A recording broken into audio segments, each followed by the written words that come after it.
Come see us on tour. We're going to be in Baltimore, Hartford, Connecticut, Syracuse, Atlantic City, Levittown, New York, Cohoes, New York, and Providence, Rhode Island. Go to jimmydore.com for a link for tickets. This is the scene in Washington. Kash Patel being sworn in as the new director of the FBI.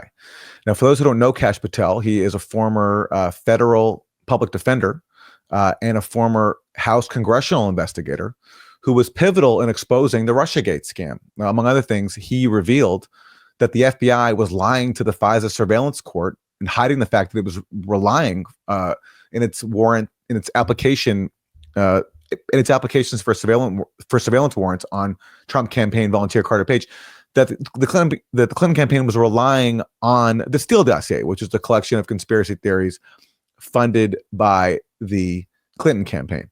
And because Kash Patel exposed this and later went on to serve in the Trump administration, the first Trump administration, he has won a lot of enemies in Washington, including inside the national security state, because he exposed them for fraud. And now, look at this scene. He is now the new director of the FBI. So, a truly historic day. And joining me to discuss Kash Patel's new era as director of the FBI and what we might find out more when it comes to the Russiagate scam that Kash Patel has been integral to exposing is our guest, Hans Mahncke. He is author of the book Swift Boating America, Exposing the Russiagate Fraud from the Steele Dossier to the FBI's Crossfire Hurricane Investigation. Hans, welcome to the Jimmy Dore Show. Hi, nice to be here, and thanks for having me. You have written extensively about Russiagate. You're very familiar with everything that Kash Patel did to expose it. Let me just first get your overall reaction to this scene of seeing Kash Patel, who helped expose the FBI's Russiagate fraud, now heading that very same premier law enforcement agency. Oh, it's one of those absolutely amazing, fantastic stories. One of those stories that you would have never believed could actually come true. And here we are. If you told me a few years ago that Kash Patel would be the FBI director, I just would not have believed you. I think it is an inspired choice. I think he's a fantastic pick. I think it's absolutely great. And I think most of all, you already mentioned his background and so on, but I think most of all, from my personal experience, Kash Patel is not a political guy. This has been sort of misrepresented. He's very apolitical. His entire career has been very apolitical. But then he joined the Nunes investigation, where he uncovered all these parts of the Russiagate fraud. And it's not only that he uncovered that, it's also what they did to him. And I think that really hurt. They spied on him while he was an investigator with Nunes. They spied on his emails and his communications. And then years later, and this isn't reported at all, he found out because he got one of these emails or one of these letters from Google saying, hey, by the way, 6 years ago, we had to give the government all your private emails and we weren't allowed to tell you for all this time, because of some embargo. And well, now we're telling you. Can you imagine what sort of a shock that must have been? So this is not just his government work as on the Nunes investigation, but just his private stuff. I guess they were just looking for things to show him and sort of maybe suggest in some way that maybe he shouldn't continue his investigation or he should not say what he found or whatever. I don't know why they would be looking at his private stuff, but that's the sort of thing that can, I guess, make you very, very focused. And he is very, very focused. There was all sorts of leaks about him. I remember also there was in the Washington Post, David Ignatius, who's very close with intelligence officials.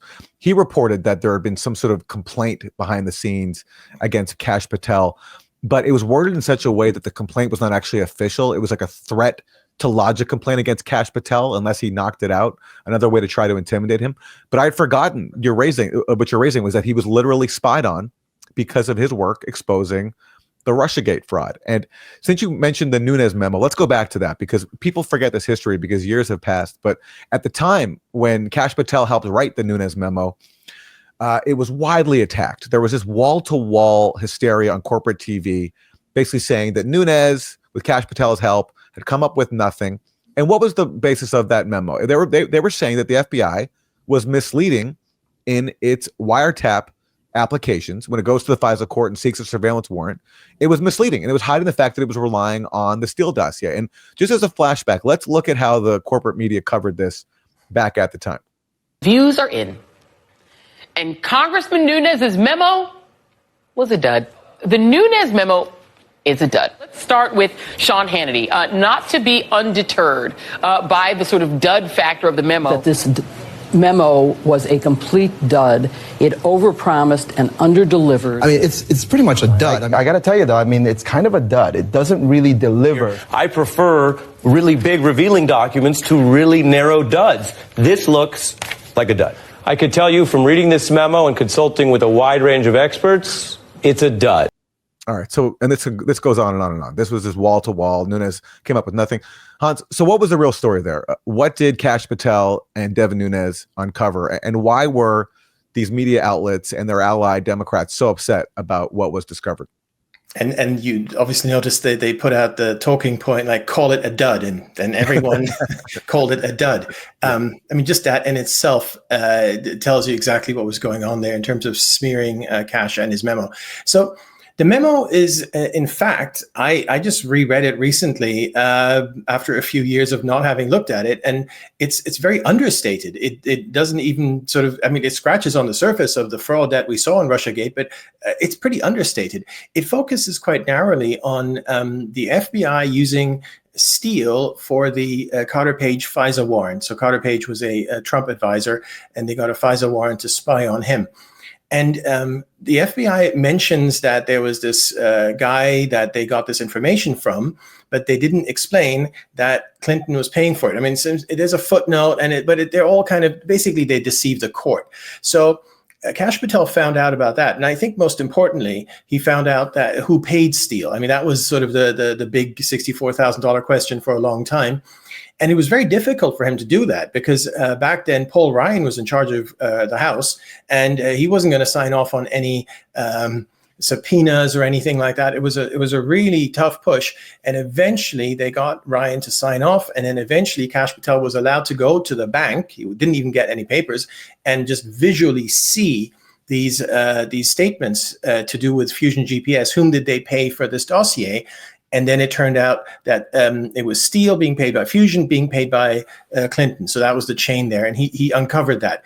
Now, the most frustrating part about all that, and this took like a year and all that effort that I just described. But, you know, and I described this in the book, something happened in September of 2016, which makes me so angry just thinking about it.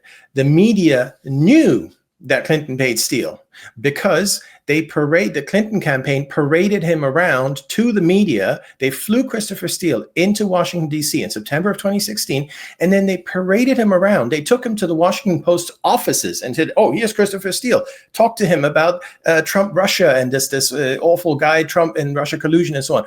Then they took him to a place called the Tabard Inn, which is a hotel in Washington, and then they just presented him to all these media people. So all these media people knew exactly who was behind Steele, and yet they didn't say a word. And then, you know, as I just described, Kash had to kind of do the digging, and eventually he found out, and that's in the memo. I mean, that's one of the big things in the memo. There's various other things in the memo, all to do with how the FBI misled the FISA court to get this warrant. Come see us on tour. We're going to be in Baltimore, Hartford, Connecticut, Syracuse, Atlantic City, Levittown, New York, Cohoes, New York, and Providence, Rhode Island. Go to jimmydore.com for a link for tickets.